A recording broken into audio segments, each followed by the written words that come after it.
This is Christine Porter with the Times News. I am talking with Dr. Shahzad Khan about Alzheimer's disease. He is a neurologist with Lehigh Valley Health Network. So, when should a person go and see a doctor for their forgetfulness?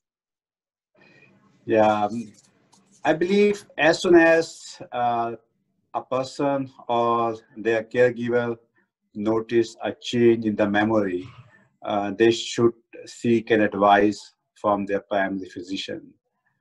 The primary physician typically do initial evaluation, which can include to look for any treatable cause for the memory. Not every memory impairment means that a person has dementia. There are some common causes for the memory impairment, and your doctor will look for those common causes by ordering simple blood tests to look for condition like thyroid disease or some deficiencies of nutrients like vitamin B12. He may also decide to look for any sign for depression, which can also impair the memory, and may decide to order imaging study of the brain to make sure there are not any tumor or any stroke causing memory impairment. What are some of the risk factors for Alzheimer's? The most important risk factor is the age. The advancing age is the more stronger risk factor, but it can run in the families, so genetics are the important. Some different type of genotype like ApoE4 is important. And the other risk factors are very common, like a patient who has uncontrolled high blood pressure, uncontrolled or difficult to control diabetes, obesity, hyperlipidemia, and Down syndrome. I understand that there are changes within the brain itself that take place. I've heard of this plaque and such. Can you talk about that a little bit? Yeah,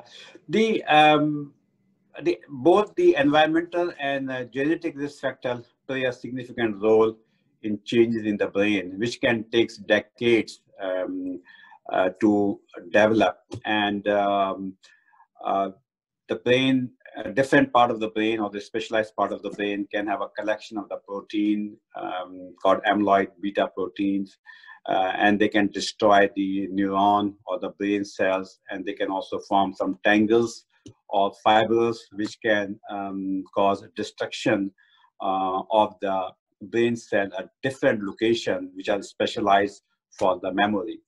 And certain scan like PET scan can be done to look for the specific area of the brain where we can find those plaques or the protein.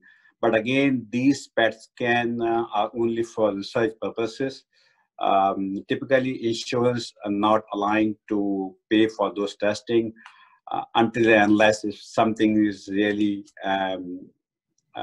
difficult to diagnose, or they see a very atypical patient or something like, let's say if you start having some issues at the age of 40 years and all basic tests are done and we still don't have the diagnosis, at that time insurance may decide to pay for those specialized testing. Is there anything we can do to help prevent it happening to us? Right now there is no scientific data, but there's a very positive vaccine trial is going on, and we have some good news, but it's not FDA approved yet. But the scientists are very optimistic that we may have some vaccine available in next few years to prevent that Alzheimer's disease. But what we can do is just to have a good, healthy lifestyle. So this is the best thing we can do for overall health. If we are healthy, our brain will be healthy. So if we are not healthy, then definitely it's going to affect the brain.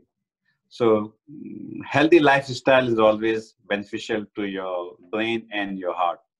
I think I need to go for a walk. Yeah, one person several years ago told me that the difference between like age-related forgetfulness and a more serious forgetfulness is, one, you forget where you put your keys, and the other one is you forget what your keys are for. Would that be accurate? I think it's you, when you forget your keys, it may be just the beginning of a memory impairment, or you may say that it's just like a mild memory problem or mild cognitive impairment. But when you don't know what is the use of the key, at that time you are having dementia. Thank you to everyone for joining us at home. And for more health tips during the COVID-19 pandemic, please visit the Lehigh Valley Health Network news blog at news.lvhn.org.